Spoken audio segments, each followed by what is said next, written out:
And if you prefer the gallery view to this spotlighted view of my kitchen, if you kind of like to watch what everybody is doing in their kitchen, just go up to the top right corner of your screen, click on that view button, and then you can click on gallery and it'll show you everybody. So the first thing we're going to be doing is making our galette crust. Have any of you ever made a pie crust before? Okay, I'd say we're like 3 out of 5. That's pretty good. So the trick with making pie crust is like you want everything to be as cold as possible. So the first thing I want you to do is just get a little pitcher of ice water ready. Because the liquid we put into the pie, the crust, we want to be very, very, very cold. So we'll just start by making some ice water. All told, we're going to need only about 1/2 cup of the ice water. But I like to get a little bit more than that ready just in case.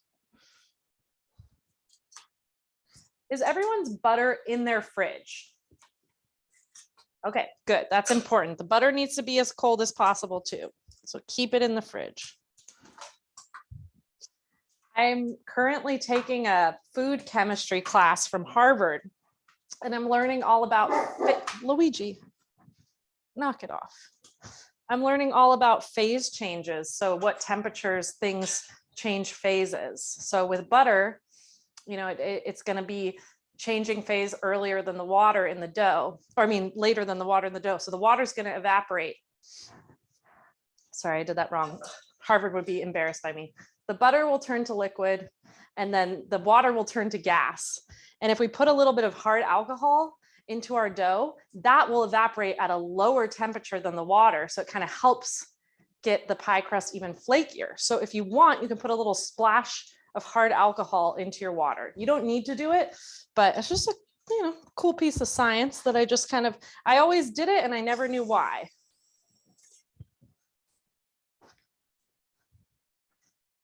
So give me a thumbs up when you got your ice water ready. Good, everybody's got it. Now we're gonna get a nice big bowl out for mixing our pie crust.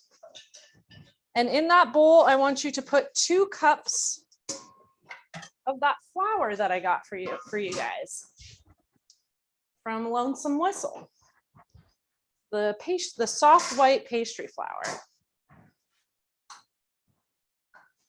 And we're going to put 2 cups into our bowl.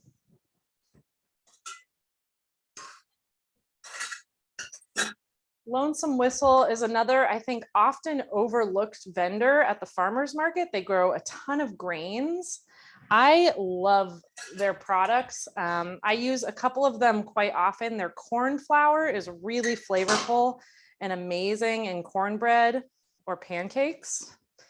I like this pastry flour a lot. It has a lot of flavor from the wheat itself because it's just a whole grain. So that's the husk of the wheat is also blended up into the pastry flour. So you get really nice flavor. But if you're going to the market, I highly recommend stopping at Lonesome Whistle and checking out all the things they have. They make pasta, they grow heirloom corn, and then they sell flavored bags of popcorn, which are delicious. I really like their dill garlic popcorn. All right, everybody got that flour in there? All right, we're gonna add in 1/2 teaspoon of salt. But before you do the salt, I just wanna double check you got unsalted butter. Because if your butter is salted, then just leave the salt out of the dough. But if you got unsalted butter, you can go ahead and add 1/2 teaspoon of salt.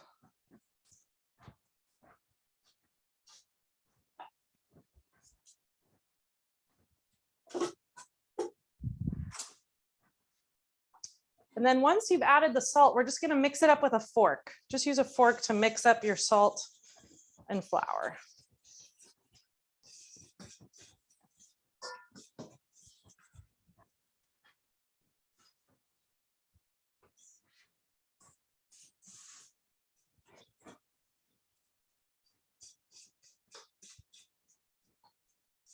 And the next thing we're going to be doing is getting out a cheese grater, because we're going to grate our cold butter into the flour. So I'm using the sort of big side of my cheese grater. And I'm gonna, when I unwrap my butter, I'm only gonna unwrap it partially so I can use the wrapper to kind of hold on to the butter so my fingers don't melt it. Because like I said, it's really important that we keep it as cold as possible.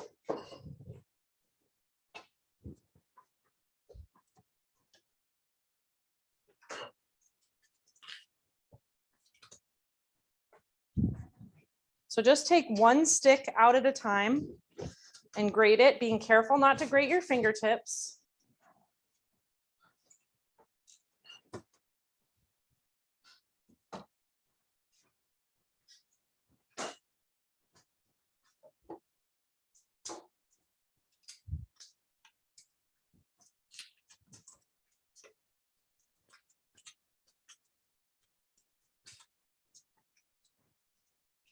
So I just got my little wrapper tucked around the back.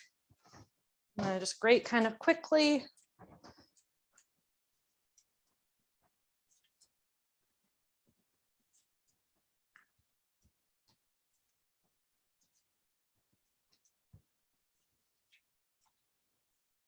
Being careful with my fingertips.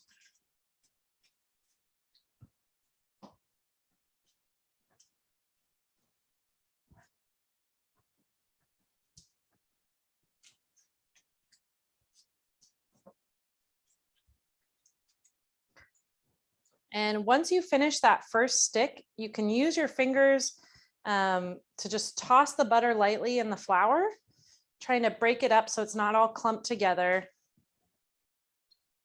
Making sure that the little bits of flour are just all coated in, or the little bits of butter are just all coated in flour. So just kind of lightly fluffing it up. We don't ever want to kind of squish it. We just want to kind of lightly fluff the butter into the flour. And then you can grab your next stick of butter and do the exact same thing.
And then just let me know when you're finished sort of fluffing that second stick of butter into your flour.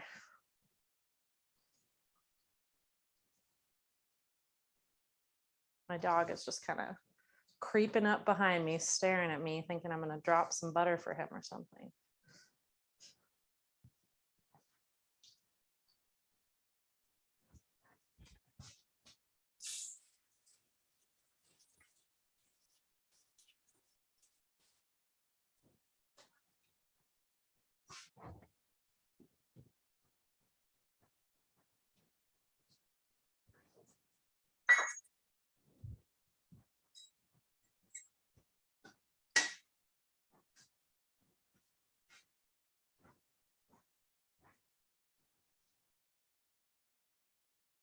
Great job.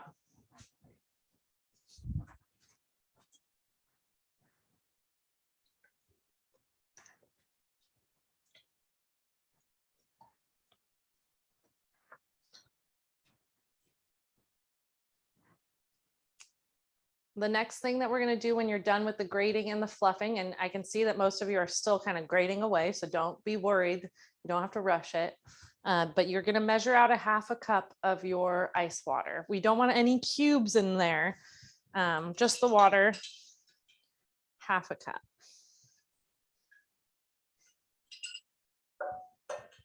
And give me a thumbs up when you're done with the grating. Looking good, Karen. Looking good, Suzette. All right, Linda.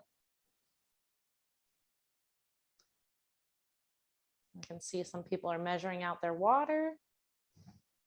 And what we're going to do, and you can watch me do it, is we're going to stream the ice water into our pie crust, kind of using our fork to mix it up as we go.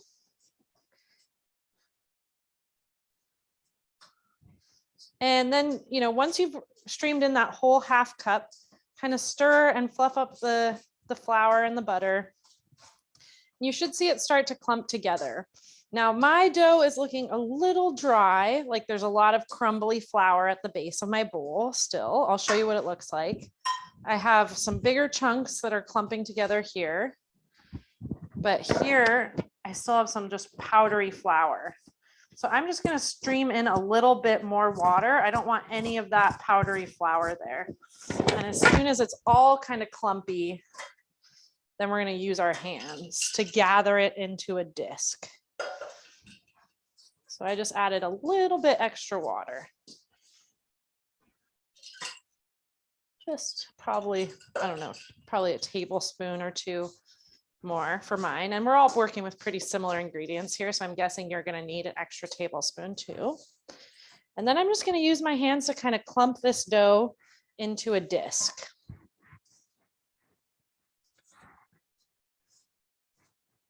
It'll be a little crumbly at first, but the more you work it, the more it should kind of hold its shape in a ball.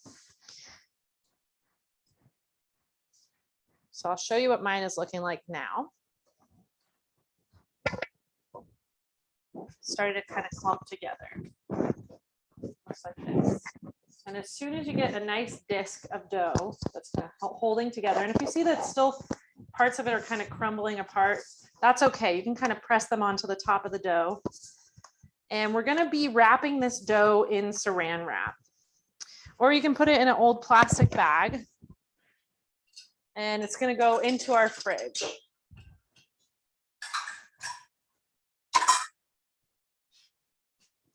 So I'm just going to take one more second with my dough on my countertop here to kind of squish it into a disc. And you should still be able to see those grated pieces of butter.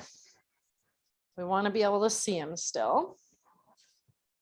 We're going to wrap this in plastic and put it in the fridge. So this is like my finished disc of dough.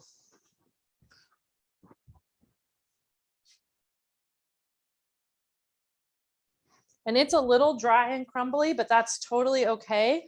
Because as it sits in the fridge, the water is going to redistribute throughout the dough evenly, and it'll kind of hold together a little more once we are ready to roll it out. This is going to chill for about an hour.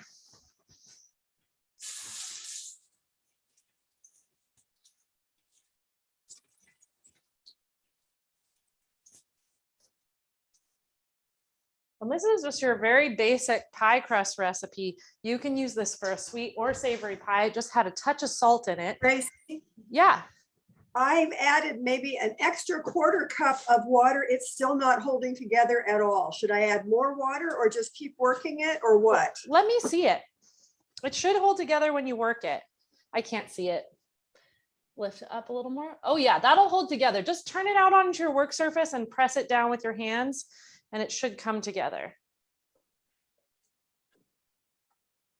And let me know if for some reason you're like, oh, if this is really not working, it's really falling apart, it's not holding shape at all, then you can add a little more water. Yeah, I already added like an extra quarter cup of water. That's why I think you shouldn't add more. It should hold together. Yeah. Is anybody else having that problem? Okay.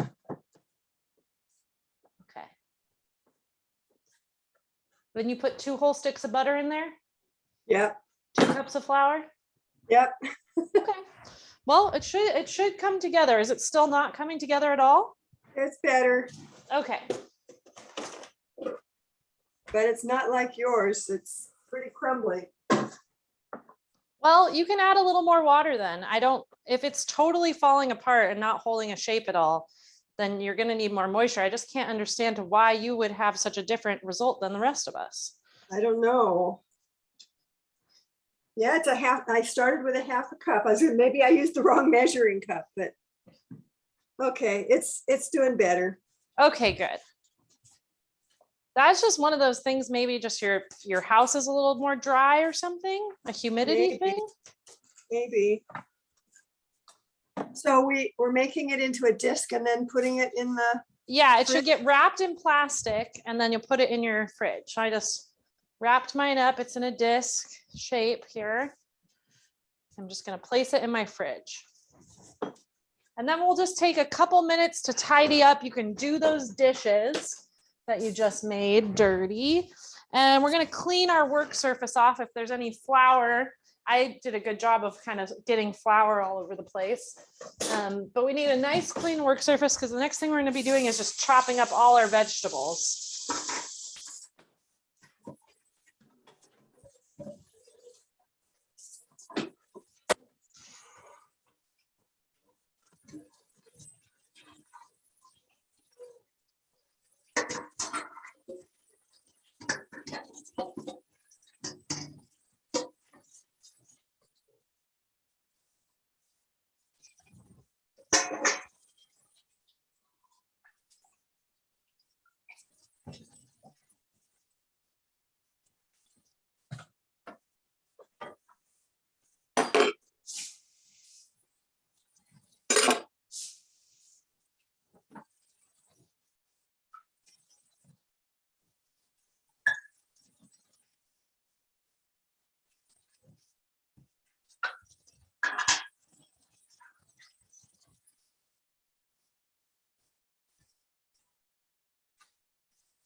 Linda, did it come together into a disc?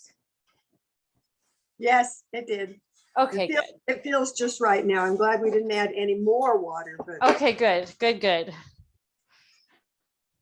Have you made pie crust before, Linda? I have, but rarely. Okay. Yeah, I It's feel been like a long time. yeah, when I first learned it always felt like kind of weird how it was so crumbly and kind of shaggy. It wasn't like any other dough I'd made. And that's because we're trying to not encourage any gluten development. And so, yeah, I would say, yeah, yours is probably going to be great. And it's good not to add too much water because water and flour together, they just want to make gluten. They love making gluten. So you try and keep it a little more on the dry side. And yeah, it ends up being really lovely and flaky. All right, are we ready for our next step? I just want to double check that everyone's oven is preheated to 325. We're good? Okay, great. So the next thing we're going to do, we're actually going to prep all these beautiful vegetables. We're going to do all our knife work right now.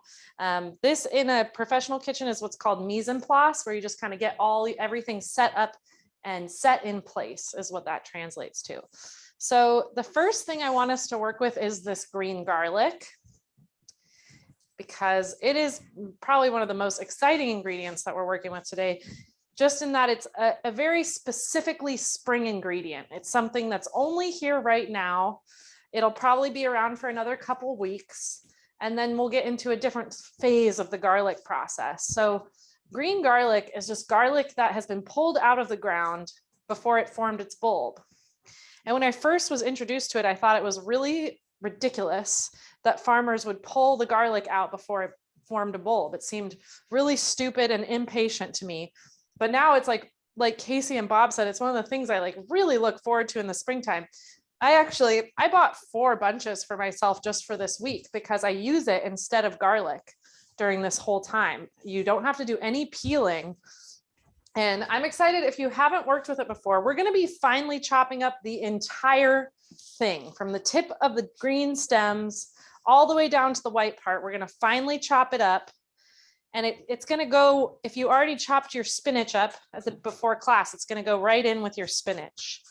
But when you're chopping it up, take a smell of it. It's like the pungent garlic smell, but it has this sort of fresh, like springy grassiness to it. Casey, what do you like to use it for? Casey and Bob, what do you guys like to use it for? We do pesto, like just so much pesto. Yes. Yeah, I love to make green garlic pesto with this as well, where the green garlic is like more prominent ingredient, and I'll usually make it with either parsley or even arugula instead of basil.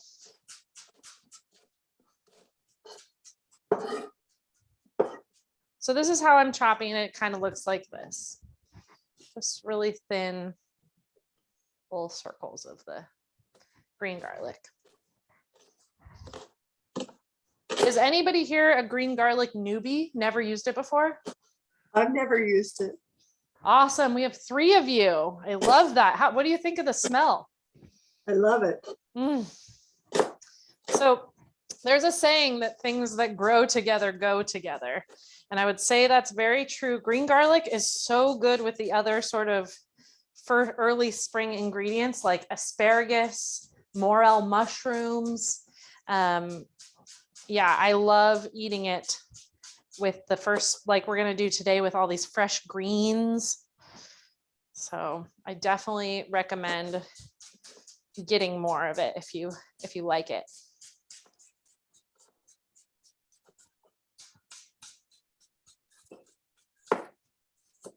And the stuff I got for you guys, it came from Latois Farm, which I have found they always are the first people to have green garlic at the market, at the farmer's market. But I also saw last week that Groundwork Organics has it now too.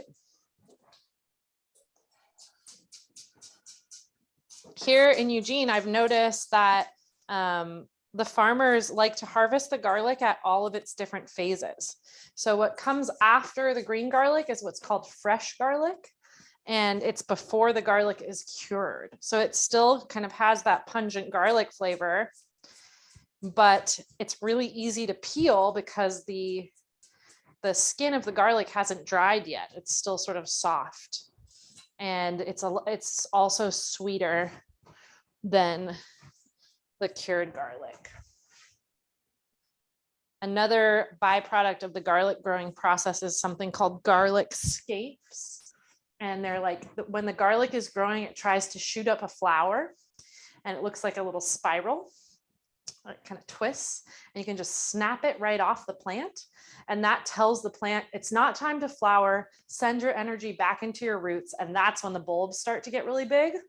So the garlic scapes are even a little less garlicky than the green garlic, and they're crunchy like green beans. Everybody got their garlic chopped up, green garlic? Awesome. Okay, the next thing we're going to chop up for our filling that's going to go with our spinach is the chard. And we're going to chop up the stems too. You can just finely chop up the stems, and the leaves can just go right in with the spinach, the whole thing. The stems are going to give a little pop of color to our galette today. I feel like people always are throwing away their chard stems, but there's nothing offensive about them. They're totally edible, maybe just a little fibrous. So I like to chop them up nice and small.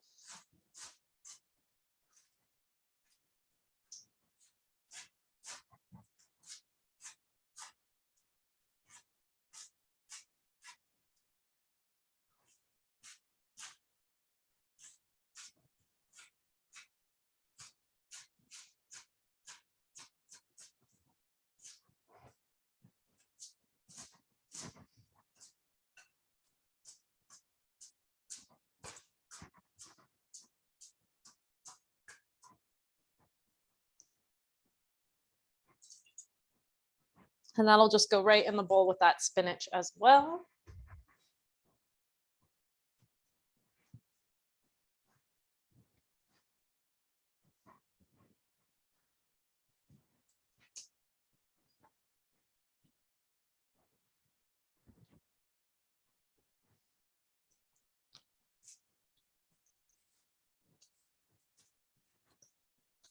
And then just let me know when you're done chopping up the chard.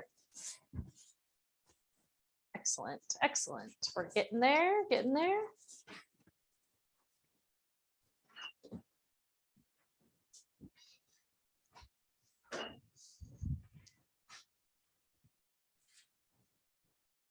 When you're done, the next thing we're going to do is our fennel stems and fronds.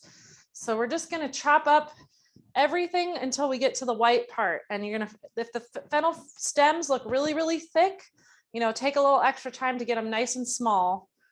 And that's all going to go in with the spinach. We're not going to waste one little bit of this fennel. Do taste the fennel fronds if you're not someone who cooks with fennel very often.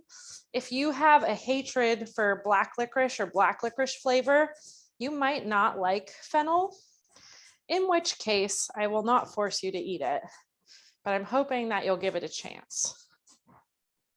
It's got a really nice, sweet, sort of anisey, licoricey flavor to it. Gracie, I'm sorry. So for this part, we're just using the leaves and the stems. Yes. How far? We're gonna go till we get to the top of the bowl. We're gonna go until we get to here. Okay, got it. Thank you. Yeah, and if your stems are looking a little thicker, just take a little extra time to get them nice and chopped up. Got it. Yeah, we're gonna use the bulb in our salad.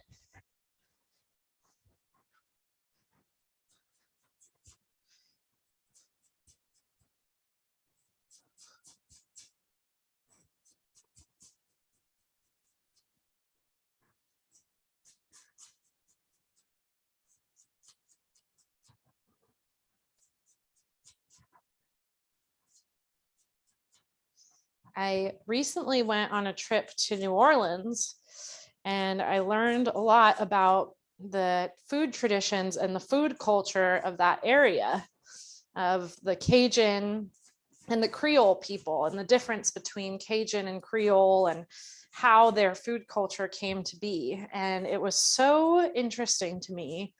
And it really got me thinking a lot about food culture and food identity, because in the South, there is this very strong sense of food culture and food identity. There's a lot of pride in the crawfish boils and the gumbo, the jambalaya, the oysters, the po' boys. There's just so many dishes that people who live there take so much joy and pride in.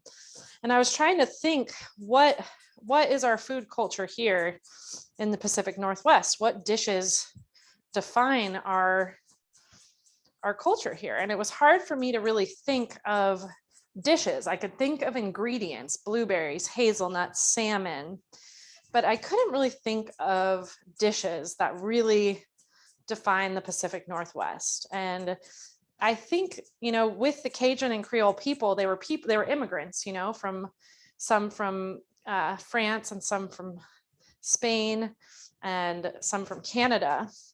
And they lived here, or they lived in the South, and they used whatever ingredients were available to them, along with their traditions of cooking from the place where they were from.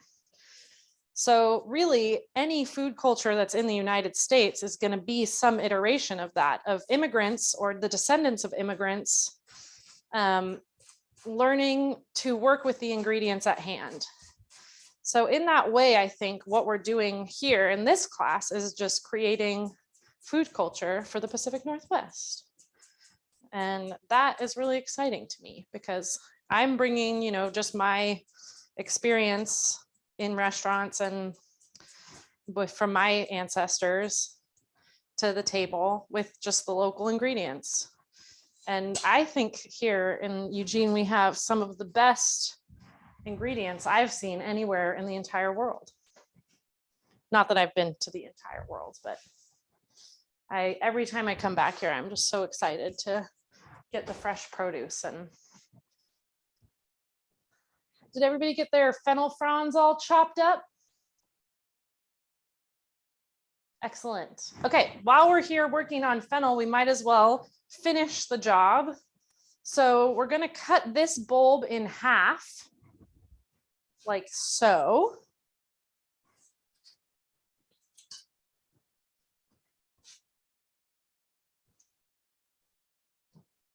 Oh, mine's really juicy, drippy.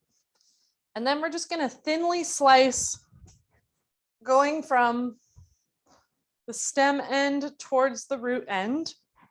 Thinly slice some half moon shapes. Should look something like this.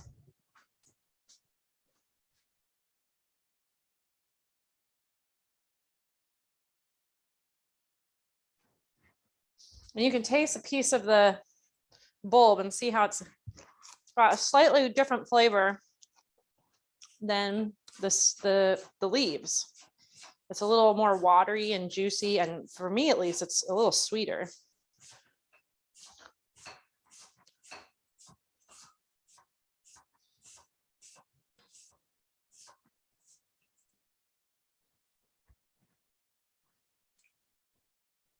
The galette that we're making today is a combination of just it's a couple things actually. We're going to be whisking one egg into our cheese, which is something I do when I make lasagna. When I like have ricotta and lasagna, I always whisk an egg into it because it kind of helps it cook up a little fluffier. We're using a pie crust recipe that was taught to me by my friend Benjamin. And the greens part that we've been chopping up is more or less, it's really similar to the filling I make for spanakopita. So we're going to massage it with a little egg and salt and pepper. And yeah, so it's like a combination of different recipes coming together. So I ended up with just a little nub of fennel left. And I'm just going to keep this in a bag in my freezer for when I make stock. But if you want to compost it, we're not going to need the little end piece.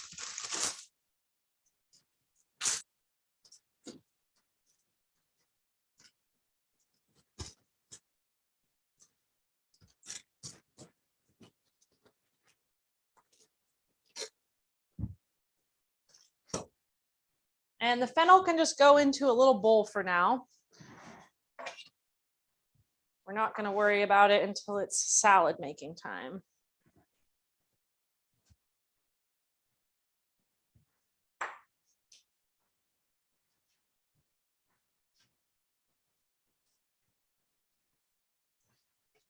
And the next thing we're going to do is work on our radishes. So for the radishes, let's finally chop up the radish greens and just add them into our bowl that's for our filling that has the spinach and chard and green garlic in it. Might as well. Radish greens, they're not super fun to eat in a salad. They're a little like rough. They've got kind of like a cat's tongue texture to them. You're welcome to try one. They're usually a little spicy, but chopped up, they're going to cook down in the filling and we won't even know they're there really. Might as well eat them.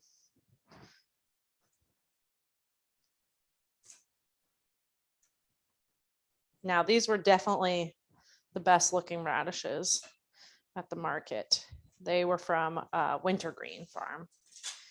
They are so crunchy and juicy and a little bit spicy. I'm just gathering up my radish greens and I'm just going to finally chop them up. I'll taste one as is. Yeah, I don't love the texture of the radish green. And it's a little bit bitter, but I think it's going to be really good mixed in with all the other things.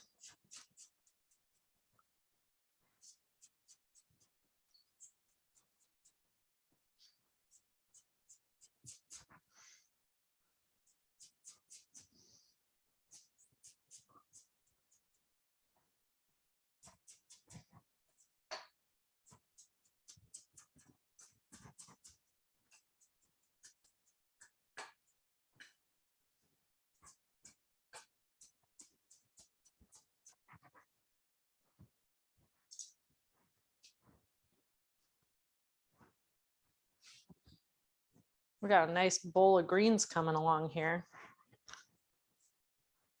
Casey, do you think your kids will eat this? No way.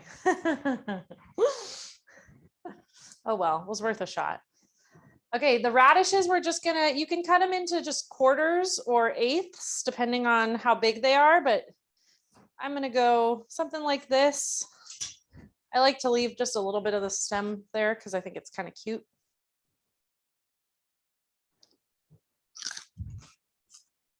And I can go in with your fennel.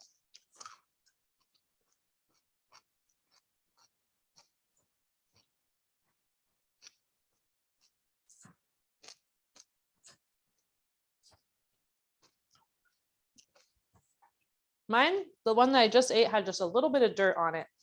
So make sure, I'm just going to give mine a little extra rinse. Make sure there's no dirt on the top part.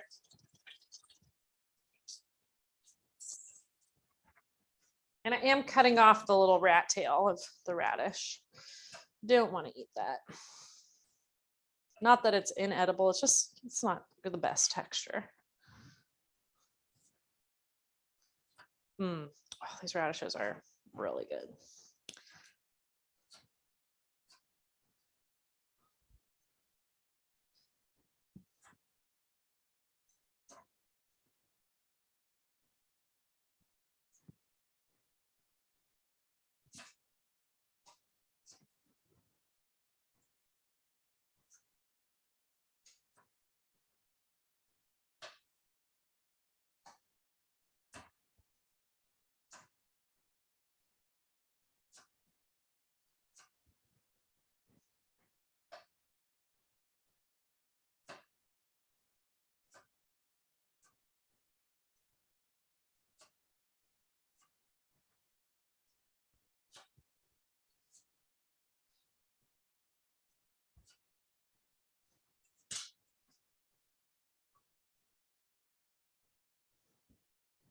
And then just let me know when you're done with your radishes. Looking good, Mindy, looking good, Karen. So I happen to have a purple daikon in my fridge. Should I? Yeah. I'm jealous. So what I did with the purple daikon, you can either cut thin circles or thin half circles, just like a different texture and shape than the regular radishes for beauty, Okay. for aesthetics.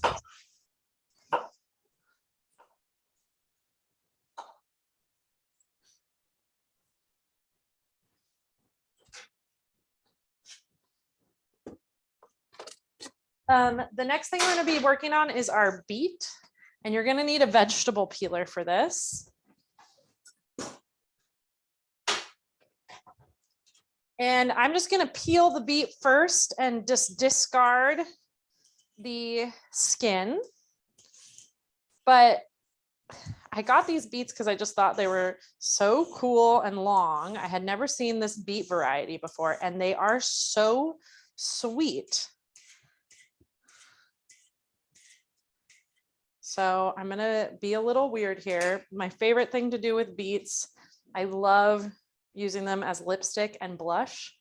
So I'm just gonna put my beet on my lips a little bit, rub it on my cheeks a little bit, a little beauty, take it to the salon. I've been doing this since I was a little kid. I don't think I'll ever stop. But what we're gonna do with the beets, see, look how nice I look. What we're gonna do with the beets, we're just gonna peel big ribbons of the beets once you've peeled the skin off. And these are gonna go in our salad, but you wanna keep them separate from the fennel and the radish because they're gonna dye the fennel and the radish. And you probably need like maybe 10 or 12 ribbons. Just depends on how many people at your house are eating, but you're gonna want like, I don't know, probably 8 of these per salad. So probably more than 10 or 12, because when we plate them, we're going to curl them up and spiral them, and they're going to add a really beautiful element to the salad. And definitely recommend just taste one raw. I think they're really sweet and crunchy. I really like beets a lot. Earthy.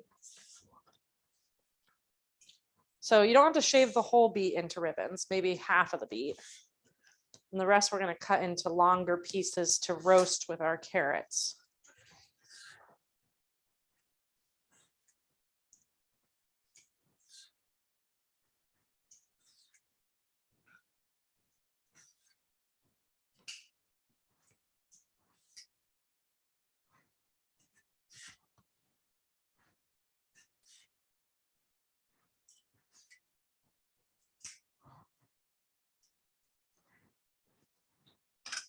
So the ribbons, the beet ribbons can go in their own little bowl.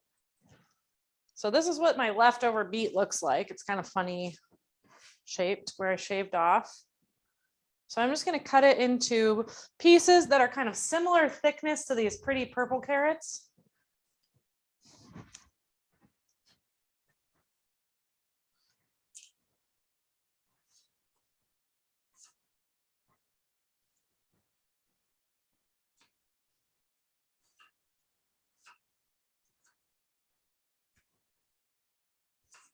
So my cut up beets, I cut into like sort of long, thin, whoopsie daisy, Luigi pieces like this. They're not all exactly the same, but they're kind of the shape and width of the carrots that we have. Can you eat that beet, or did you already eat it?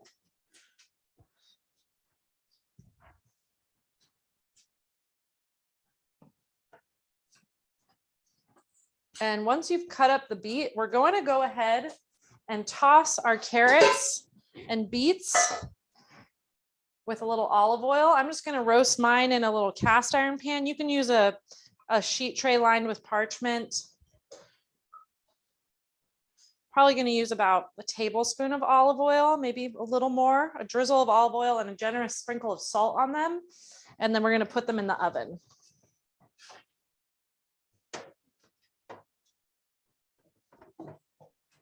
Should some of these carrots be cut lengthwise in half?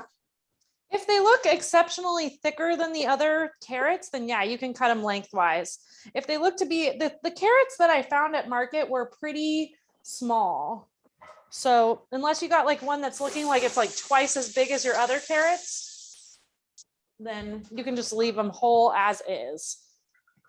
I just found a big clump of dirt on one of my carrots. So I just would give them a little eyeball. The rest look very clean, but one of them had this big chunk of dirt on it.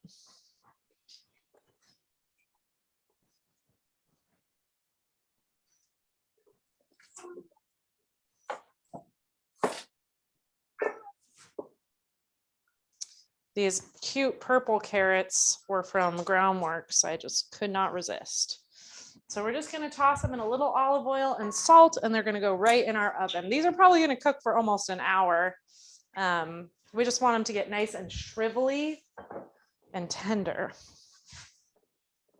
which is nice because the salad, it's kind of a cold night tonight. It's kind of dreary in Eugene today. It's been really all over the map, which is just kind of classic Eugene springtime. One trick I use whenever I'm roasting vegetables is when I toss them with oil and salt, I use my hands and then I'll just taste my finger, because your finger will be seasoned the same amount as your vegetables. So you'll be able to tell how well they're salted.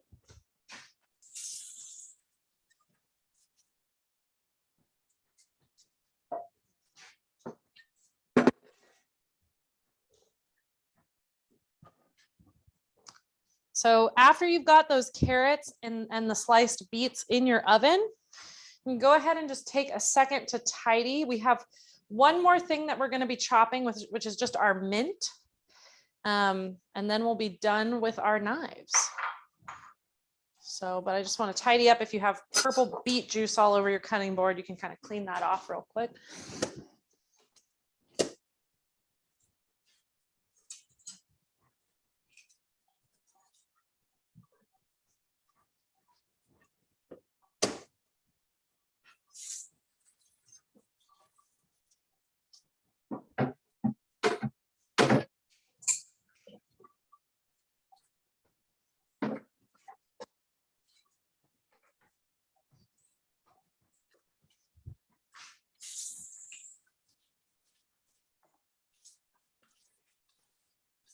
Did you say salt and pepper or just salt? Oh, you can put pepper on it if you want. I didn't say pepper, but pepper will be great.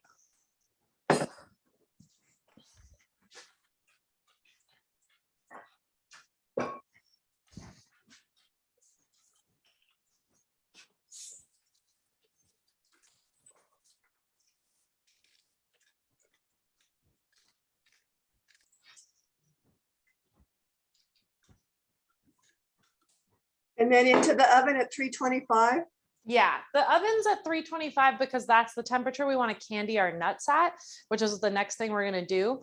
Once our nuts are done candying, we're going to be turning the oven up. The galette roughly cooks at like 425 degrees. So the reason, well, the carrots will kind of be hanging out in the oven for a while. They're going to experience all the temperatures. Luckily, they're not very finicky as long as we keep an eye on them. So the last thing we're going to cut up is our mint.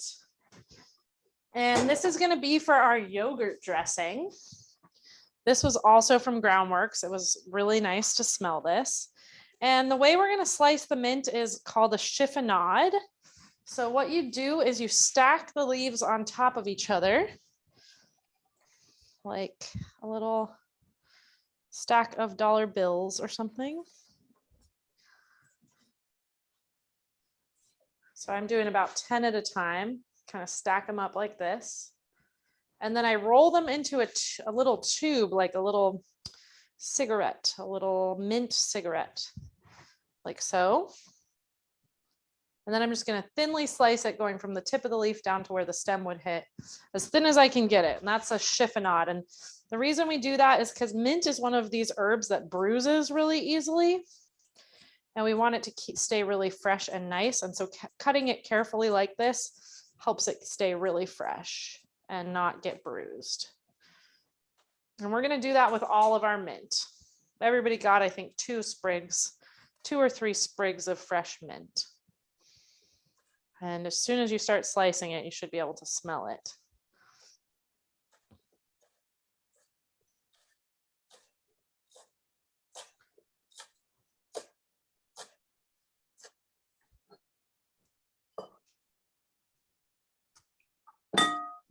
And this is also how I like to slice basil usually too, because basil is another one of those herbs that bruises really easily.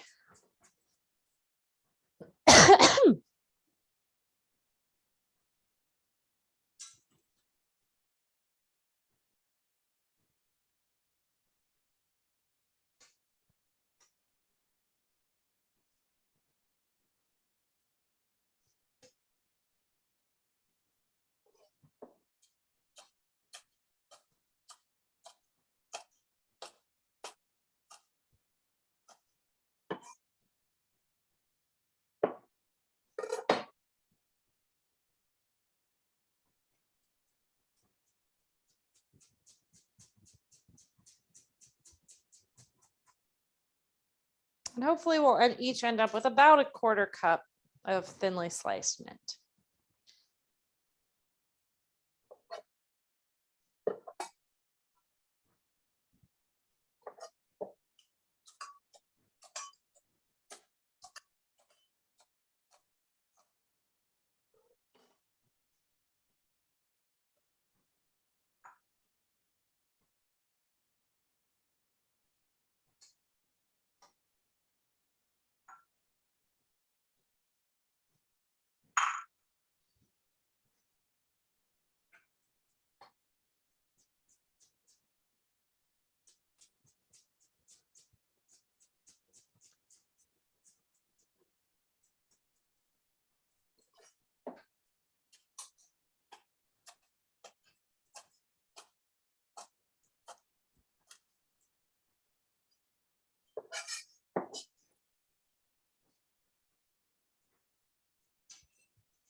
All right, and then let me know when you're done with your mint. Nice. Okay, we're waiting on a couple more people. We're done with our knives. You can clean and put away your knife. Clean off your cutting board. We did all of our prep work. It is done.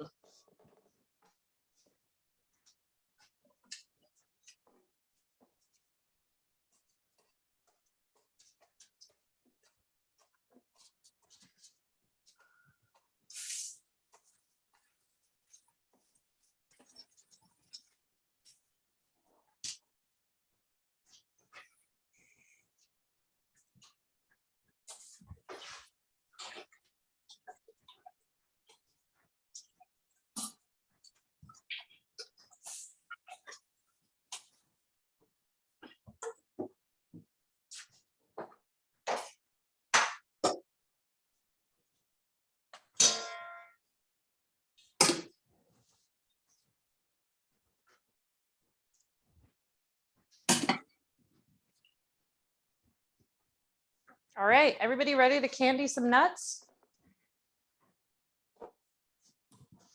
About there. We're about there. Okay, we'll wait 1 sec. I'll have a little bit of water.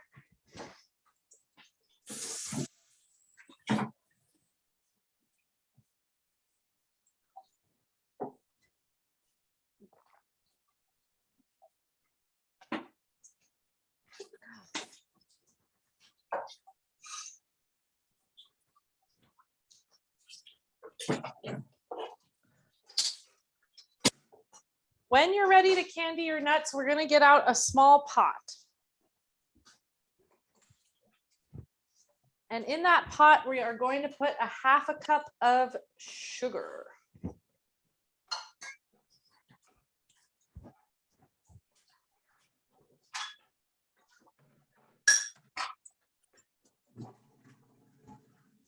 This candying walnut recipe came from Alice Waters, who is kind of considered the guru of exactly, and like kind of the founder of exactly what we're doing right now, the sort of farm to table food movement in the Bay Area.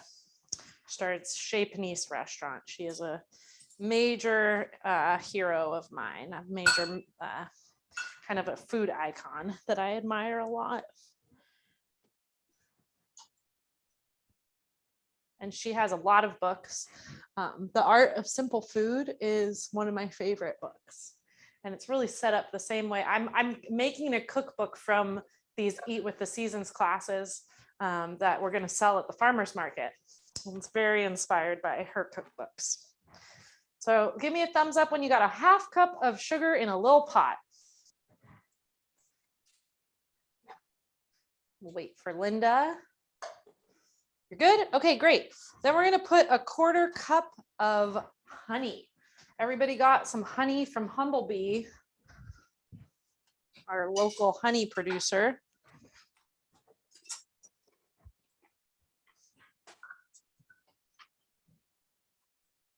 One cool thing about me gathering the ingredients instead of you guys getting them yourself is that I tend to get a discount.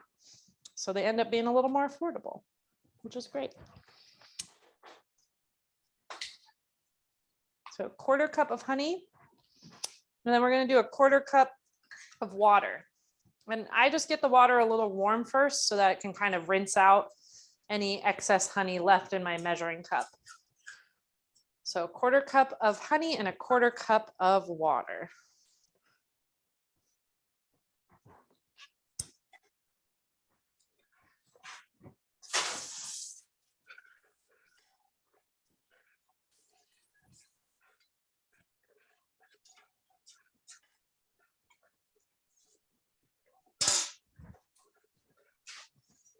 And then we're going to go ahead and put this on the stove on like a medium-high heat. We want to bring it to a boil and dissolve all the honey and sugar.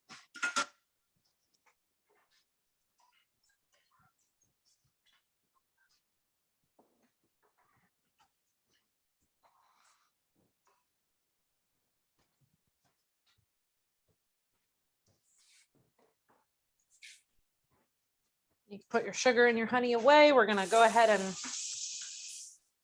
you want to get a parchment lined sheet tray ready for your nuts. So grab a sheet tray, just line it with some parchment paper.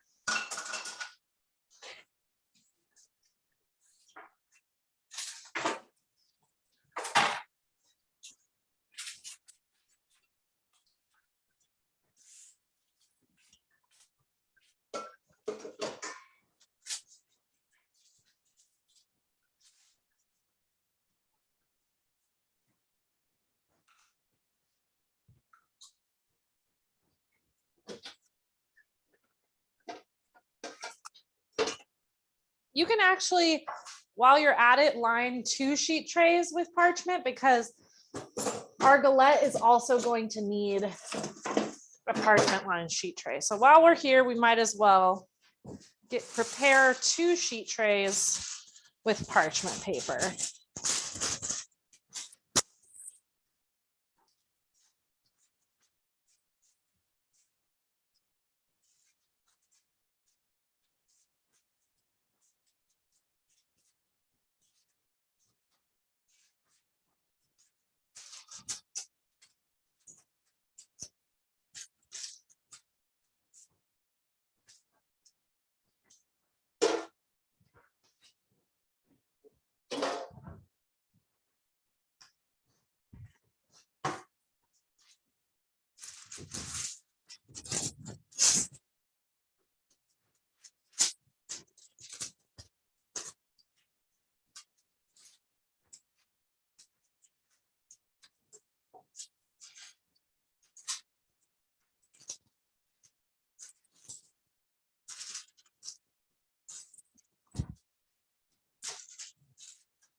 Do any of you guys have any dishes you really like to cook in the springtime?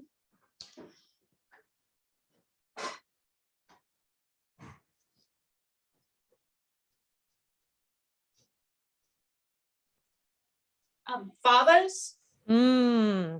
What do you like to do with them, Karen? That's, I never had them until I started doing CSA box, and I didn't know what to do with them. So I just clean them out of the pods and then quick boil them out of there, that little inner fuzzy like envelope. Yes. And then I usually just toss them with some nice olive oil and salt and pepper and mix them on top of a salad or some pasta. Yes, I love that. I love fava beans. They're definitely a labor of love. When I first moved to Eugene, my housemate had grown favas all over her garden.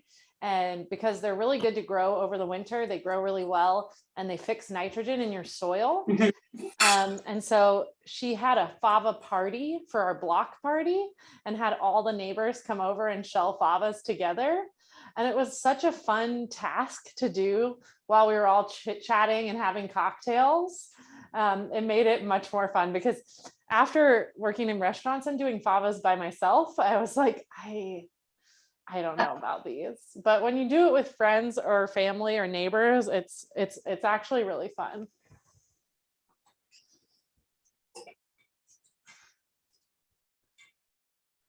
So we are just waiting for our syrup to boil. As soon as it comes to a boil, we're going to go ahead and add in our walnuts. You can add all the walnuts if you want all candied walnuts, or you can save a few handful of walnuts for snacking. If you like them raw a lot, you can just save a few. We're just going to use probably a half a cup of the candied walnuts for the salad, but I really love candied walnuts and I'll just snack on them as soon as they're done. So I always make them all. As soon as that syrup comes up to a boil, we're going to be adding in the walnuts and we're going to stir it and cook them in the hot syrup for about a minute.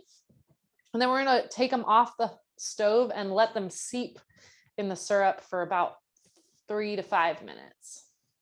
So just keep an eye on your syrup. Those are our next orders of business, is put the nuts in once it's boiling, stir for 1 minute, and then take it off of the heat.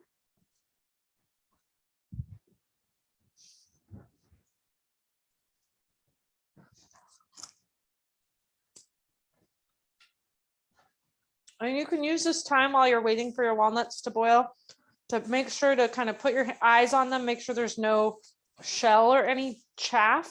Like sometimes I find little pieces like this, little piece of chaff that are like papery, kind of tough pieces of the inner shell of the walnut. So just, go through them a little bit.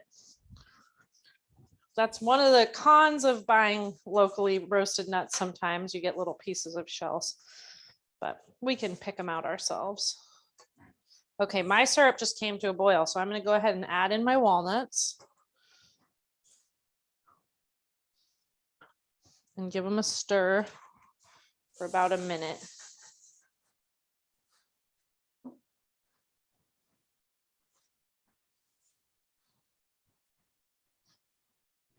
This syrup that we made, we'll end up straining it off, but you can keep it in a jar in your fridge indefinitely and just warm it back up to a boil next time you want to candy nuts. Or you can eat it on ice cream or pour it into a cocktail. So I'm just going to stir this for about a minute.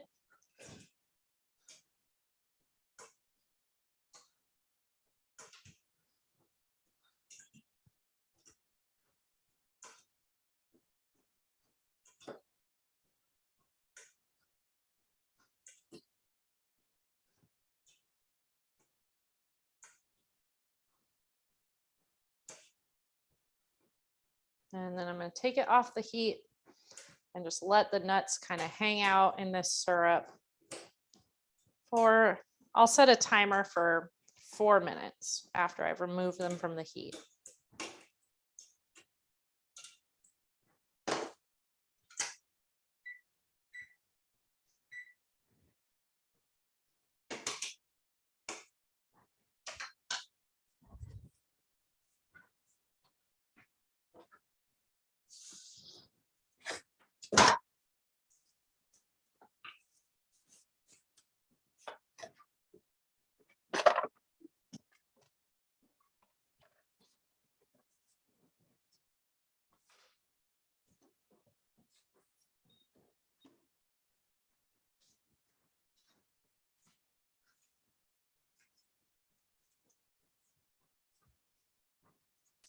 So let me know when you've pulled those walnuts off of the heat.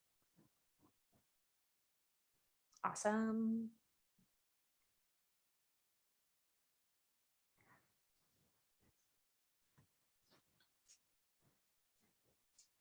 So once they're off the heat, you want to set up a little station for where you're going to strain your nuts. So you're just going to need a little mesh strainer and then a bowl to set under it to catch the syrup.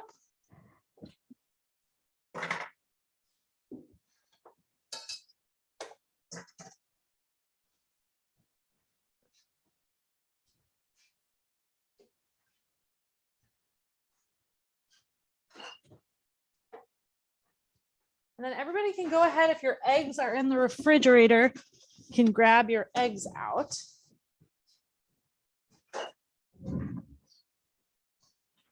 And these eggs, there are a lot of people selling eggs at the farmer's market.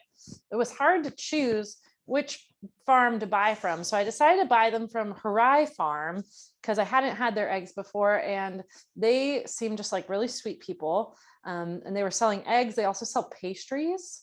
And they have some vegetables, I think, as the season goes on. And I also tried one of their apricot thumbprint cookies, and it was very good. It was delicious. So we're going to go ahead and whisk one of these eggs in sort of a medium-sized mixing bowl. We're going to whisk up one of these eggs.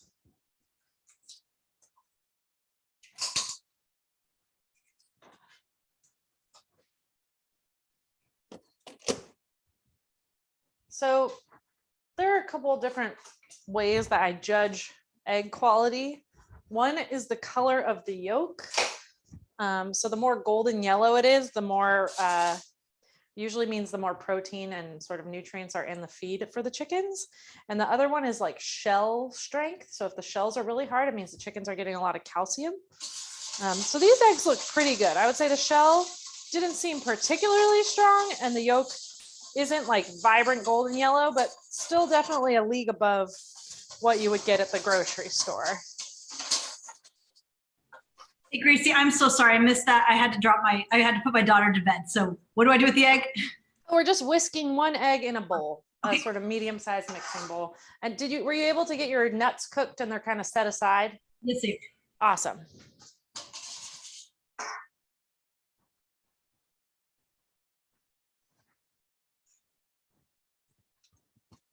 And once you've finished whisking the egg, we're gonna put all of our petite Suisse cheese in there and whisk it up.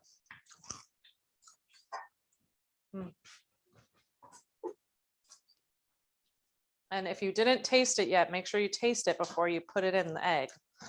Just grab one of your little pieces of cut radish.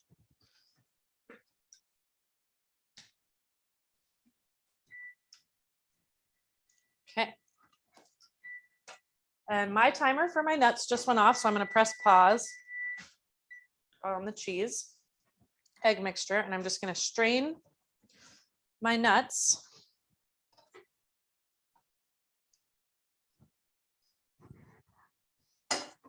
And transfer them, once they're strained, to my parchment lined sheet tray in a single layer. I am a big time salty sweet person, so I'm going to sprinkle a little bit of salt on top of the nuts, and then they're going to go in the oven.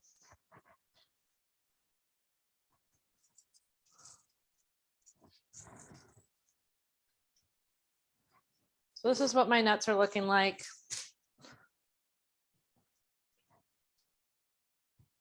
I'm just going to transfer them into my oven.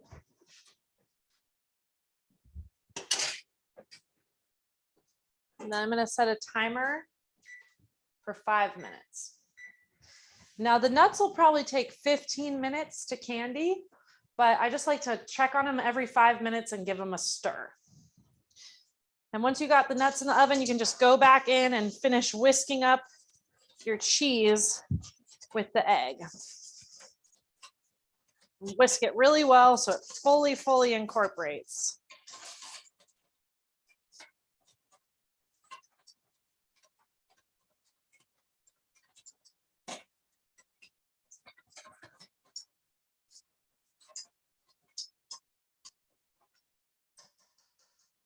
And that can just go in the fridge when you're done whisking it.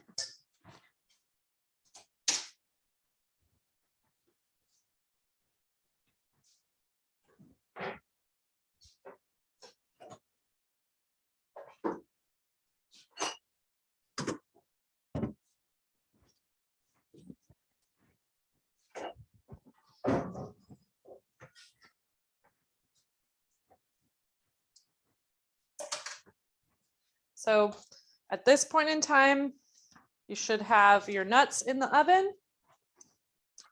And you can take an extra minute or so and get your cheese with your egg into the fridge. Then, as you'll notice, I like to pause and do dishes a lot so we don't end up with a lot of dishes. So I'm just going to do a couple of dishes, and then we're going to finish our galette filling, the spinach one.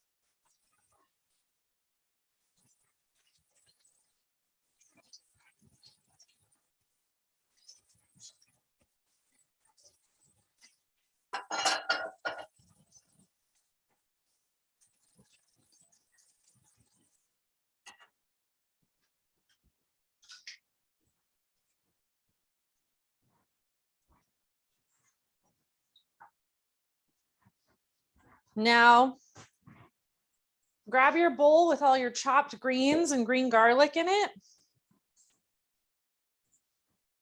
Smells so good. And first thing we're going to do is we're going to put I think one sort of a little bit heaped teaspoon of salt ought to be enough salt. And we can taste it after we massage it in to make sure. But I think one sort of slightly mounded teaspoon of salt ought to get us where we need to go. Into your bowl, and then go to town with your pepper mill and just crack a bunch of fresh cracked pepper in here.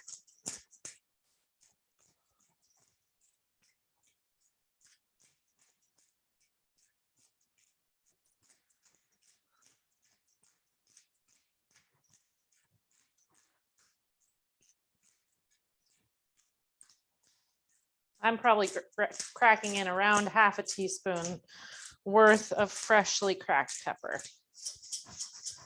Plenty o' pepper. Let me know when you're done with the pepper. Looking good. Okay, now if you have a lemon, we're gonna go ahead and put about a teaspoon of lemon zest into here. If you don't have a lemon, no worries.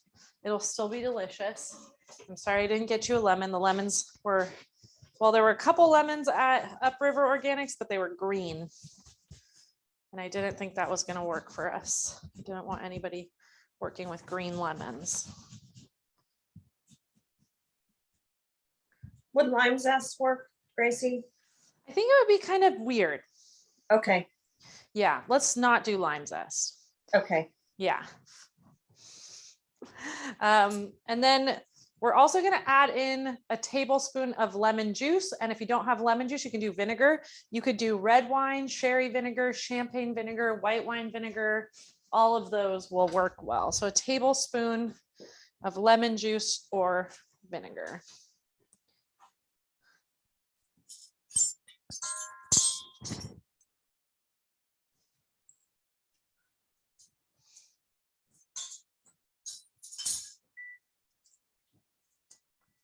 Okay, that's my first timer for my candying nuts.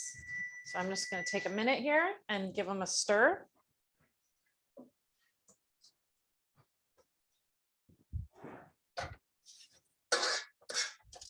And then I'm going to set another timer for 5 more minutes. But like I said, it's probably going to take about 15 total.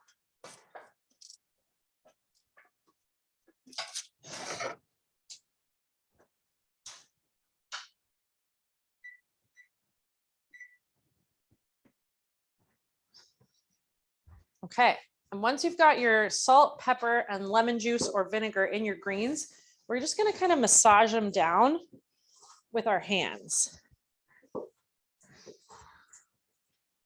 So we're kind of almost like doing a slight cooking process here with our hands. If you've ever made like a massaged kale salad, you know, it kind of breaks down some of the tougher parts. So we're just going to watch this kind of decrease in volume. Do we add the egg? Did you say to add the egg in now too? No, we're not going to add the egg yet, just because I want us to be able to mix it in really well and then taste it and see how well salted it is. Because if we want to add more salt or pepper, we need to do it before we add our egg. So it should start to look almost cooked. And it should decrease in volume by almost half of what it was as we squeeze our hands in it. It smells really good. So I'm just going to go ahead and taste a little bit. I think it tastes really good. I might add just a little touch more salt, but I'll let you guys decide that for yourselves if you want to add more salt or not.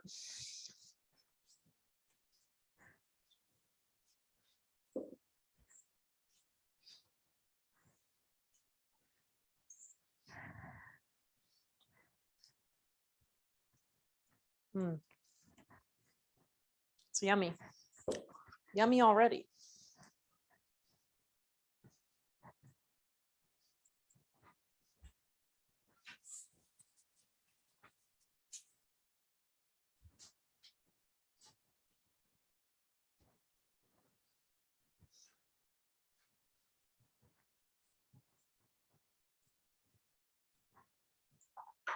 So feel free to adjust the salt and pepper now to your palate.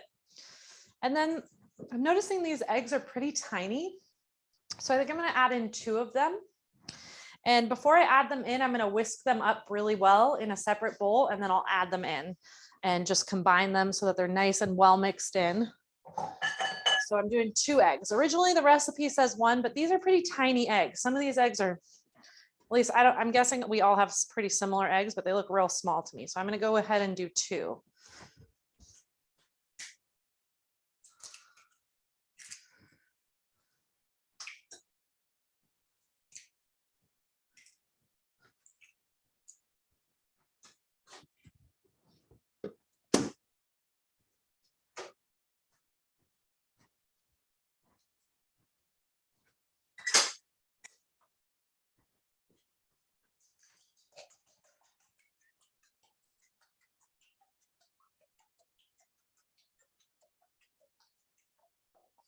So this is the same exact technique I use when I'm making spanakopita filling. Only I'll add feta into it as well. We kind of get that same creaminess from the cheese that's going to be below the greens in the galette. So I whisked up my 2 eggs. I added them into my greens. Just going to stir that up so it's evenly mixed. This is just going to help the greens sort of bind when they're baking. Hold it all together.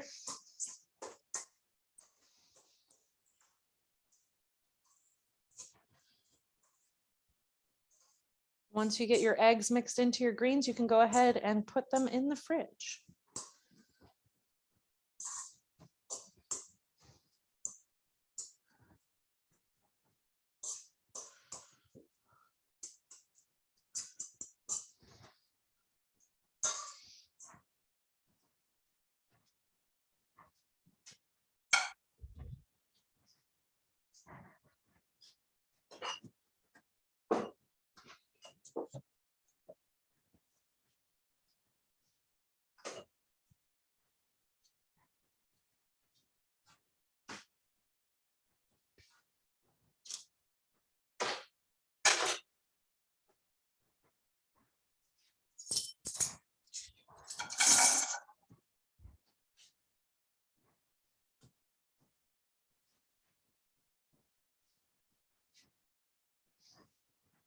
And how's that going for everybody? Everybody get their greens in the fridge?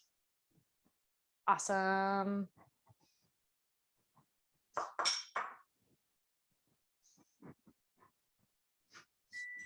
All right, that's our second timer for our nuts.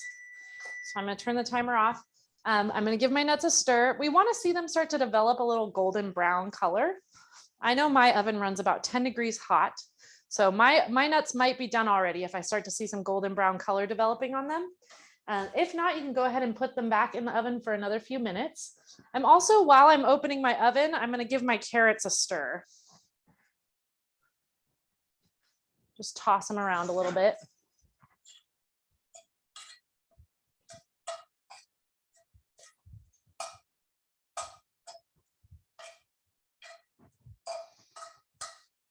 They're nowhere close to done yet, but that's just fine.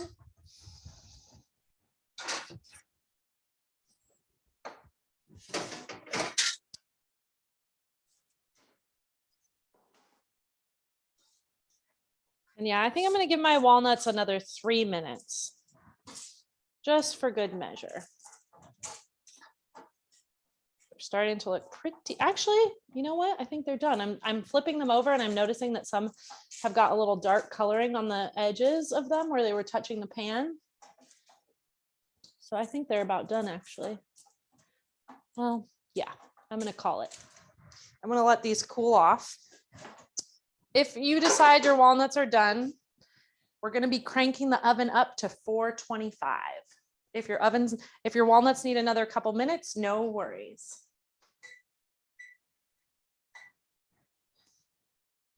I'm going to just wash a couple more dishes, and then we're going to be making our yogurt sauce.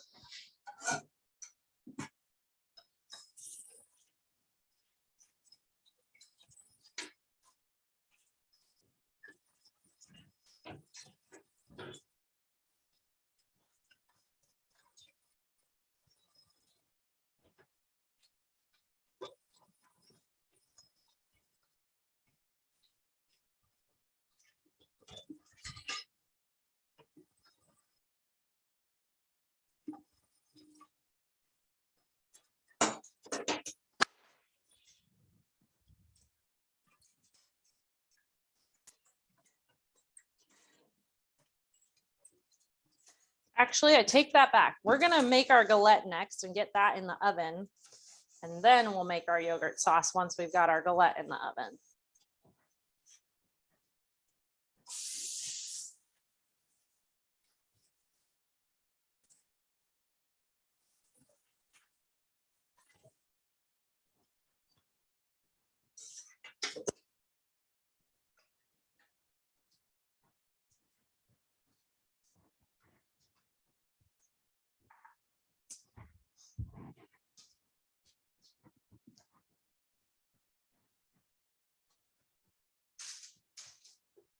So let me know when you are ready for the next step. We're gonna make a little egg wash first, and then we'll get our galette dough out of the fridge. Awesome, looking good, Mindy.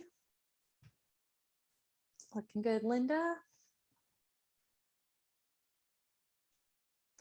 All right, so for the egg wash, all you got to do is crack one egg into a little bowl and whisk it up really well. And grab a pastry brush and just stick it in that bowl so it's ready to go when we need it.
Okay, so now that our oven's is going up to 425, we are going to need to keep a slightly closer eye on those carrots. So we'll probably check on them in about 10 minutes, but we don't want to burn them.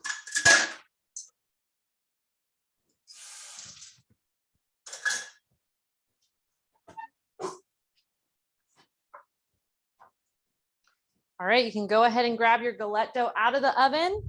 We're going to need a out of the refrigerator. We're going to need a rolling pin and some flour dusted down on our work surface.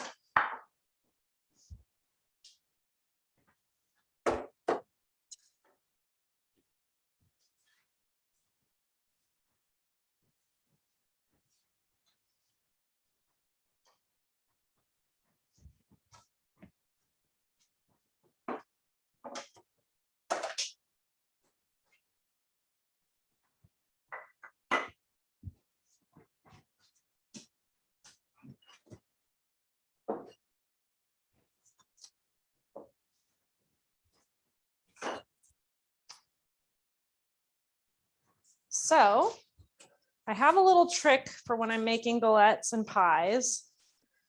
My dough's a little crumbly still, but it'll come together. I'm going to be rolling this out halfway, and then I'm going to fold it in half. And that's just going to kind of double up our layers of flakiness. So I'll show you what that looks like. I'm sprinkling a little flour on top, and then I'm just pressing down. It's kind of breaking apart a little bit, but that's fine because I'm going to fold it in half here and kind of tuck any bits that are kind of crumbly to the side right on top here. And this is just going to help create more layers. So I just rolled it out a little bit and then I folded it in half and I kind of gathered any crumbly bits. And now I want to roll it out roughly into a circular shape. It doesn't have to be perfect. And if it starts sticking to your pin, your rolling pin at all, just sprinkle a little more flour down on the surface. If it starts sticking to your workstation, lift it up and place a little more flour below it. We're trying to get it to about 1/4 inch thickness.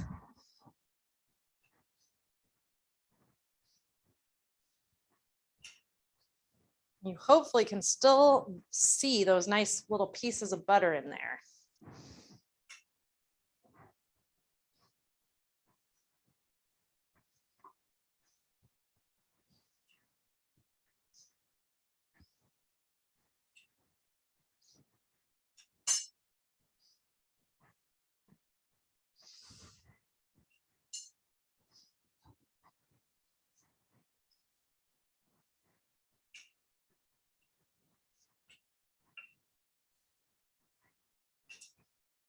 So just keep turning it as you go.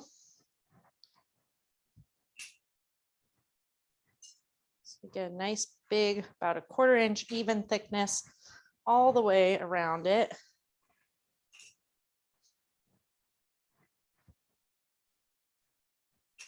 And if you have any holes in your galette crust, you can patch them up with little crumbly pieces from the edge.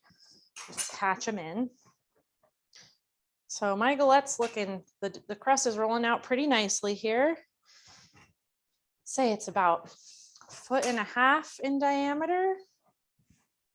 So once you've got it rolled out, we're just going to trim along the edges with a knife so we get a nice clean edge. And then we can play with our leftover dough too. Just grab a little knife. Once you got it rolled out to a nice big size, and just trim around the edge so that the edge is nice and smooth.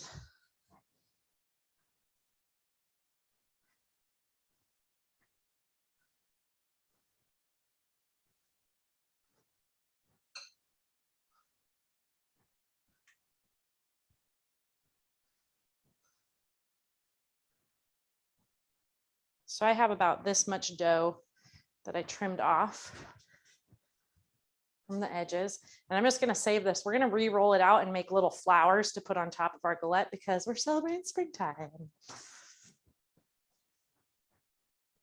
How's everybody's dough rolling out? Is anybody having any issues with the dough?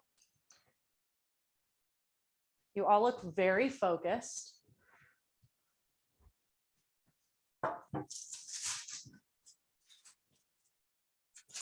So I'm transferring my rolled out galette dough to my sheet tray. It looks like this right now.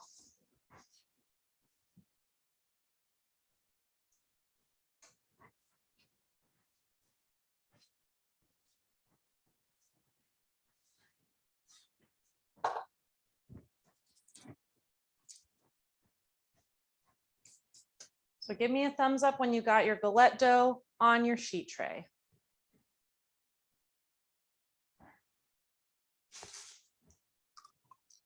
Don't forget those walnuts if you didn't take them out of the oven yet.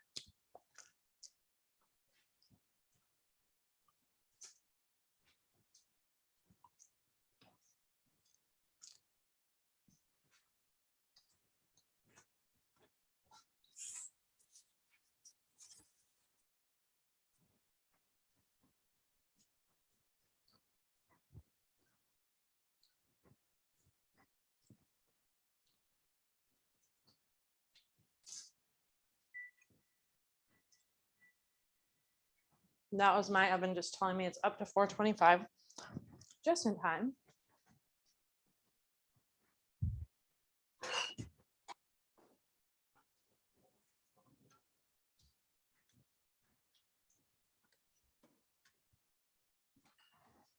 So I'm just going to grab my cheese and greens out of the fridge.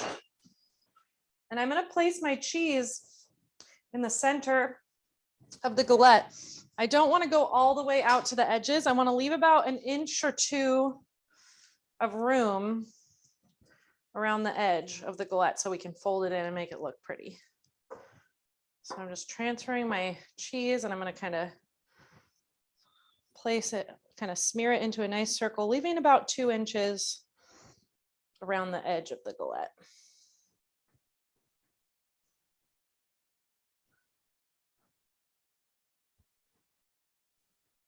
Make a nice base layer of the cheese.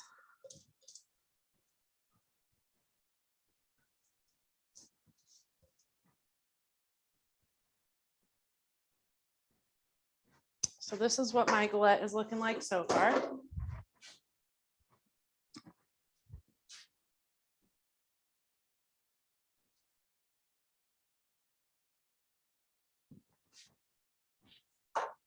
And then I'm just going to place my greens mixture on top of it. And I'm going to just squeeze out any extra liquid that's released from the greens with my hands. And then press the greens into the cheese.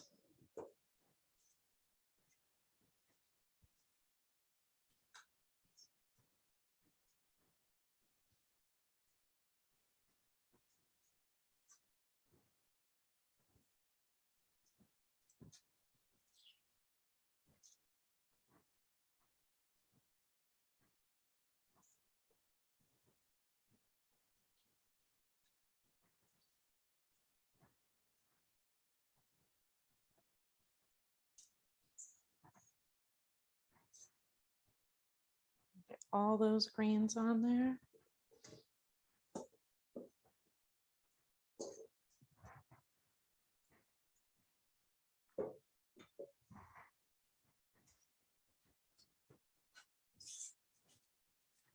Once I've added my greens on, it's looking like this. I'll show you guys.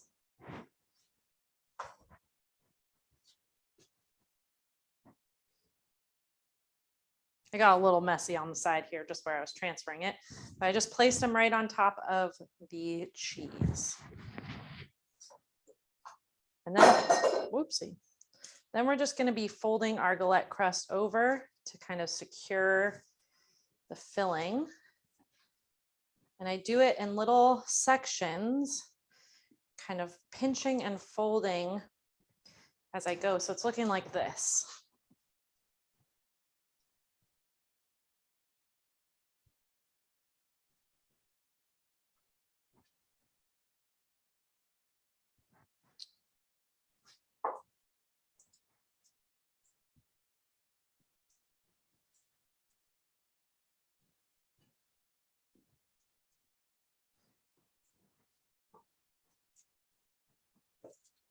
So just finished folding up the edges.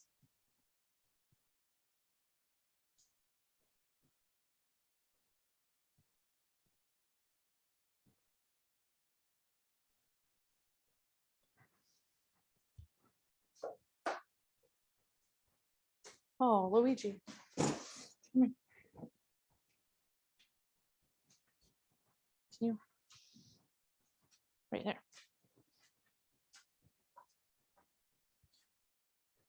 And then we're going to egg wash those nice folded edges and sprinkle cracked pepper over the top of them.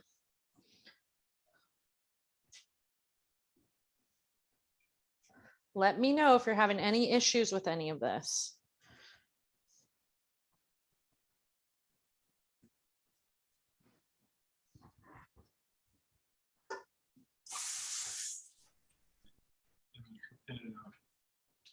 Gracie, Bob made a bee's knees with the leftover syrup. Nice. Enjoying it. Love that. Gotta have a cocktail. You deserve it. So I'm gonna place my galette in the freezer for just a minute while I re-roll out that little hunk of dough. This is what it's looking like.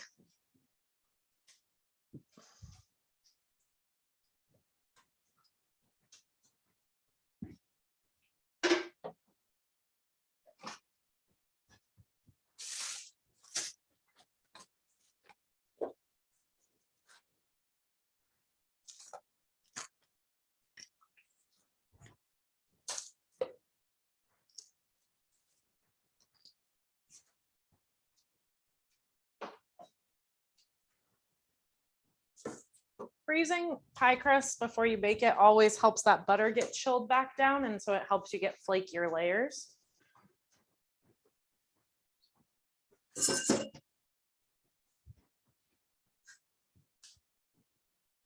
And then I'm just going to go ahead and re-roll out my dough, and then I'm going to make some flowers. I'm going to cut out some flowers.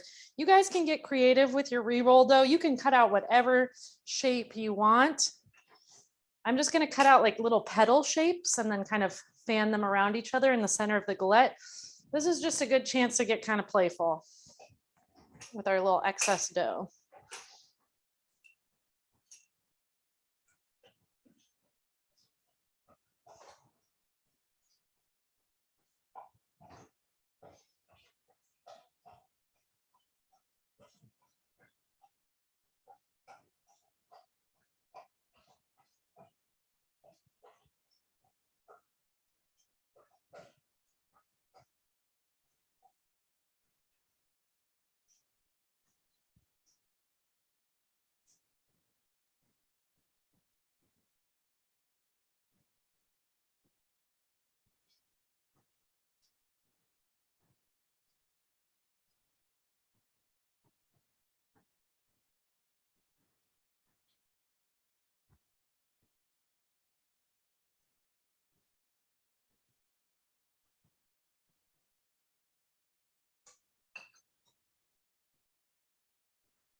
So I just cut out little flower petals that look kind of like this.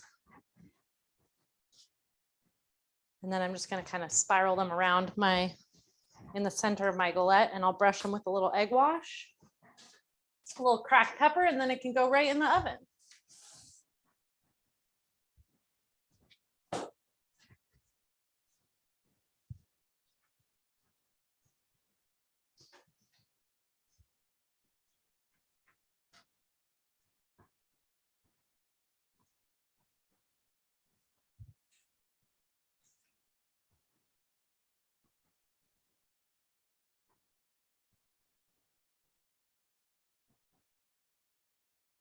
Just looks like that. Ding.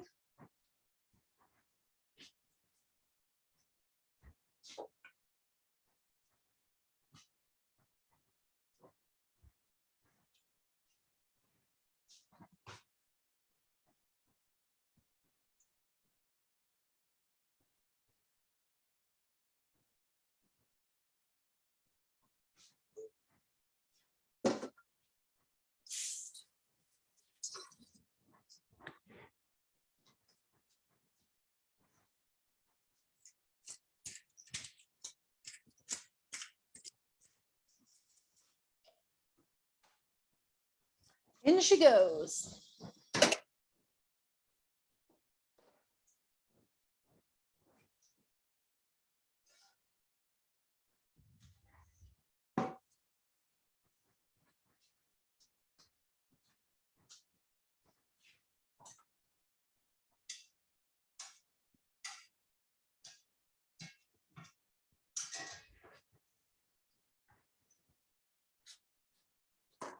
Let me know if you want to show yours off before you put it in the oven.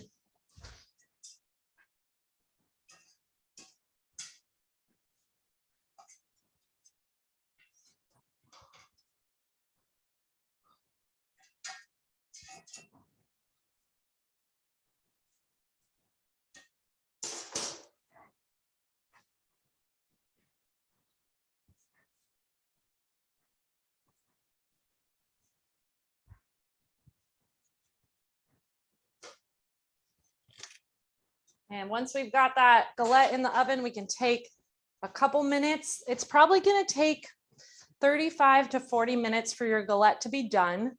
It might leak a little butter out while it's baking. Sometimes that's very normal. So don't get worried if you see some butter pooling around it. We did put a lot of butter in the crust, so don't freak out. But it's done when it turns sort of golden brown, and it looks, you'll see a good way to tell if it's done is by judging by the pie crust that you put on top of it, the flowers you've cut out. You should be able to see the flaky layers expanded and a nice crispy golden brown color on top. But my guess is it's going to take 35 to 40 minutes. I'm going to turn the oven on. I'm going to set a timer for. Do we need the rest of the egg wash for anything? No, you don't. I can feed it to my dog then. You can absolutely feed it to your dog. So when you open your oven and put your galette in, make sure to check on your carrots, give them a stir, see if they're tender yet. You can use a fork to kind of poke into them.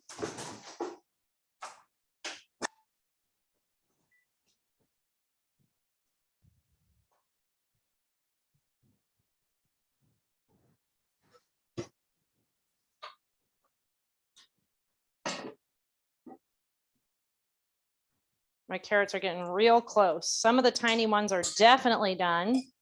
The medium-sized ones are about there. I'm going to say they're going to need about 5 more minutes in the oven.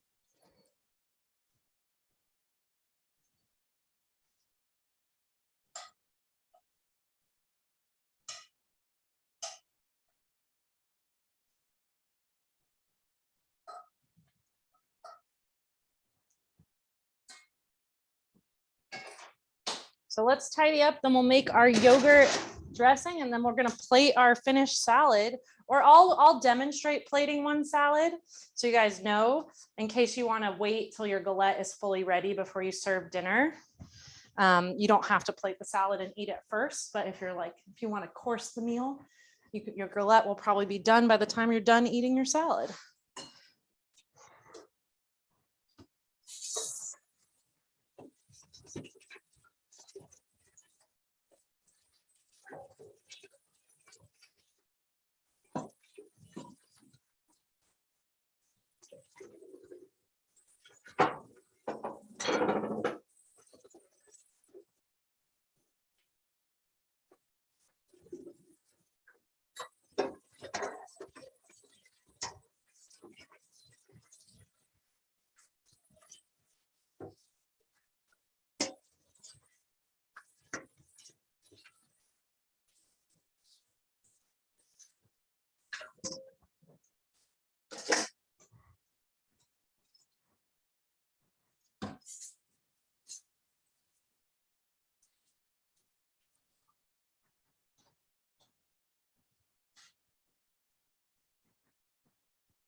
So let's go ahead and get our yogurt out.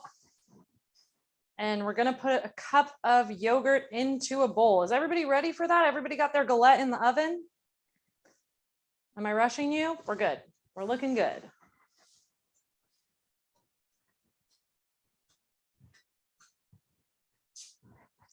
Make sure it tastes one of your candied walnuts.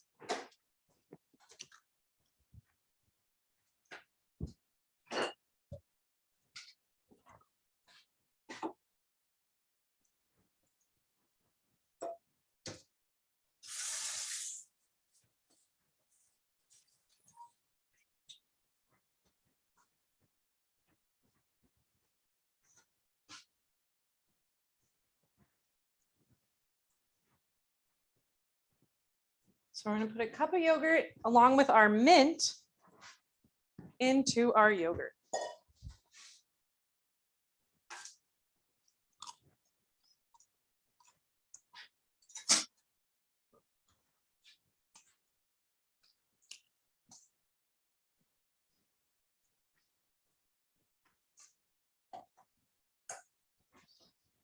If you have a lemon, you can add a little bit of lemon zest to this.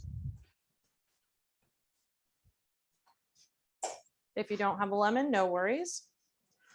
In this situation, I don't think that lime zest would be bad, actually. I think it could be kind of cool.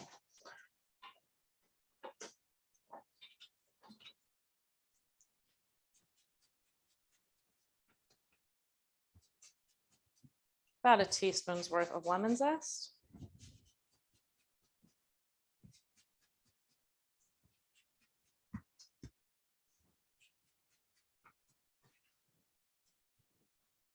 So we've got yogurt, mint, and lemon zest, and we're going to go ahead and add in about a tablespoon of lemon juice, or like similarly with the filling of the galette, you can use whatever your favorite vinegar is, about a tablespoon worth of that.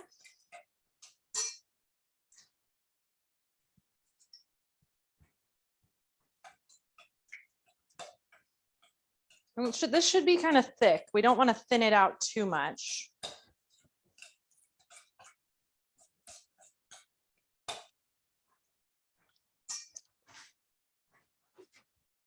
And we're going to add in salt and pepper. And if you like, you can also add in a little drizzle of honey. Taste it and see what you think. It'll be going with the candied nuts, so we don't need too much extra sweetness in the salad. But if you're someone who really likes sweet, you can add in a little drizzle of honey as well. So all told, it was yogurt, a cup of yogurt, our finely chiffonaded mint, tablespoon of lemon juice or vinegar, salt, pepper, and then taste it and see if you want to, if it's like, oh, that's really puckery, that's really sour, I want it to be sweeter, you add in a little bit of honey.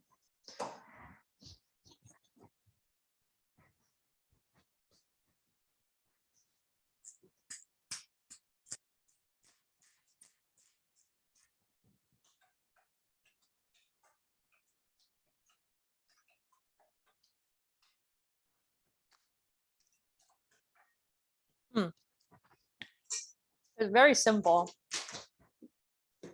I think it's effective. This is a very similar sauce to what I would put on lamb or falafel, maybe without the honey.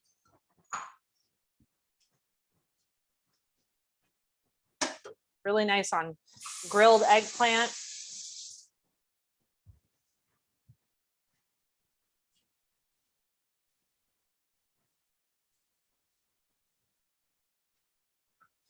Okay.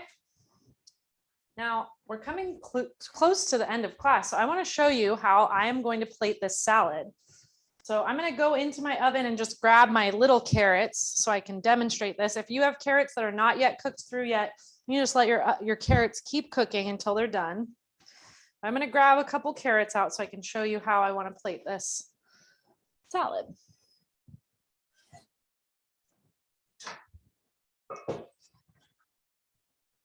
Because I think the plating of this salad is really the most fun part. Well, maybe the eating it is the most fun part. But plating it's pretty dang fun.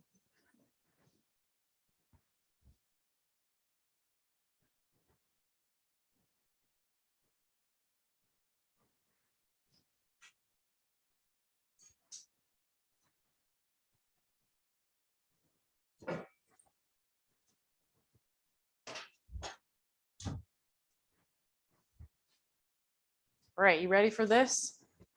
Are you ready? So before I plate, I'm going to lightly dress my fennel and radishes just with a little bit of olive oil, salt. You can add a little vinegar if you want. Just nothing crazy. I'm probably just like a tablespoon of oil, just so they're coated. They're not dry. Salt, salt, salt. Where did you go?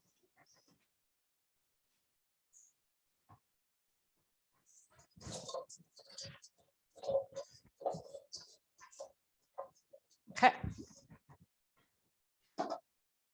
So first down goes the yogurt on the base of the plate. Then I'm going to make a little mound of my sort of roasted carrots tucked right into the yogurt.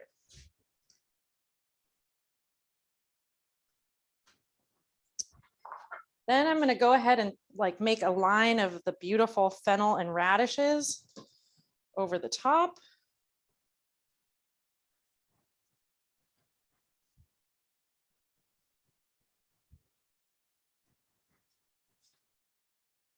Just kind of crossing the carrots with the radishes and the fennel. Then I'm going to grab those beautiful ribbons of raw beet.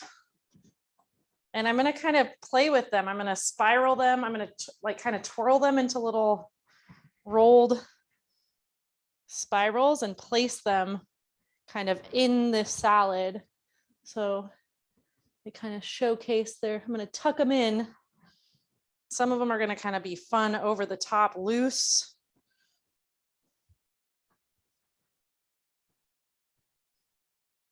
Some of them are going to be kind of nicely nestled into the salad.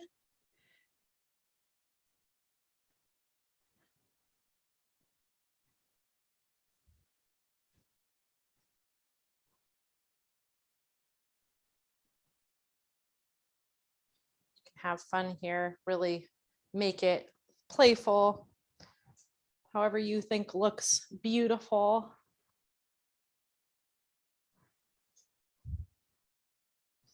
So this is what I got so far.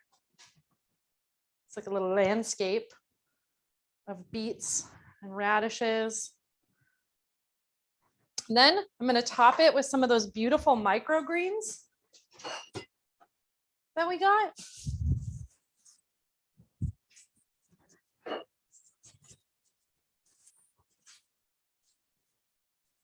I think I'm actually going to like kind of make a little ring of the microgreens around the plate. I'm going for it right now. I'm just really letting it's like a painting. A celebration of the beginning of spring.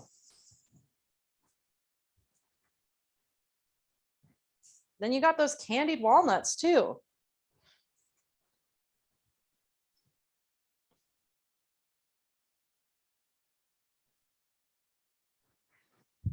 So I'll sprinkle a few of those candied walnuts in there.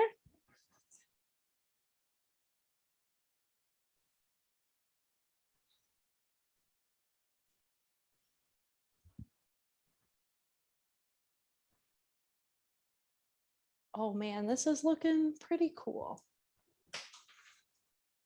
There you go, Luigi, one for you. You guys, I would love to see a picture of your finished salad just to see how we all do it a little bit differently. So this is what mine looks like.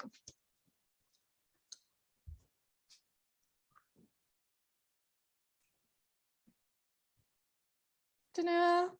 And I might do just a little drizzle of olive oil over the top just to be sure that everything's nicely dressed, and a little fresh cracked pepper.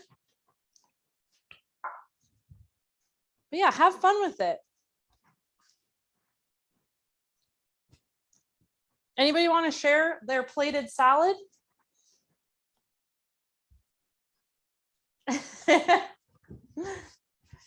That's okay. You don't have to show off. But if you want to take a picture, I would love to see it.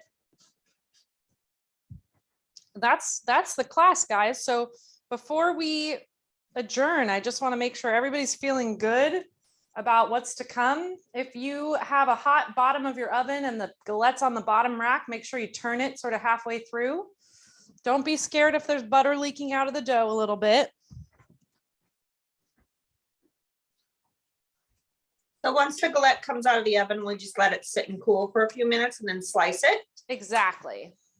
Got it. You got it. Sounds good. How long is the galette supposed to cook? About 35 to 40 minutes. Suzette, how's your salad looking? I didn't put it together yet. I just kind of dressed this part of it a little bit. Oh, yeah. I'm gonna wait until I didn't pull actually I probably need to pull my carrots out now. They weren't quite done. So Okay. I'll do that now. Awesome. Linda, you look happy. Are you having fun? I just dropped some, I'm not sure what it was, radish or fennel on the ground, and I'm just hoping it's good for my dog to eat it. 'cause Oh she yeah, did. totally fine. She says everything's really tasty. Luigi agrees. Awesome. Well, I would love to cheers you all. Thank you so much for being a part of this class. This is my favorite class to teach every month. And next month, if things keep going the way they're going, I will probably be teaching this class outdoor in person. So maybe I'll get to hang out with you guys in person. Cheers, Excellent. you all. Cheers. Thanks, Gracie. Thank you so much for coming to class. Bye-bye.